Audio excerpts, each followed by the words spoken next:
Ang hindi mo nababanggit ay meron kang kasamang isang babaeng yung Kalinga. Hindi, Ama. Alipin, siya ang magiging dahilan ng pag-uusbong ng kapayapaan sa mga taga-Laod at taga-Daya.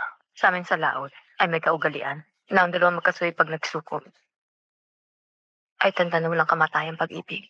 Salamat, Wayway. Mina, Aangkin mo ako, Dayaw. kung iyon hindi. Sa'yo ako.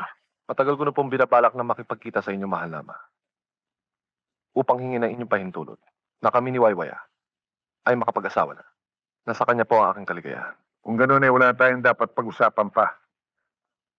Ampok na inihalay ko sa inyo na pagdausan ng inyong kasayahan at kalakip noon ang basbas na yung hinihiling. Ituloy kong itutuloy. Ngunit itong masasabi ko. Tutol ako. Kailanman ay hindi ako makapapayag na magkaroon ng isang manugang na isang alipin lamang. Pitas!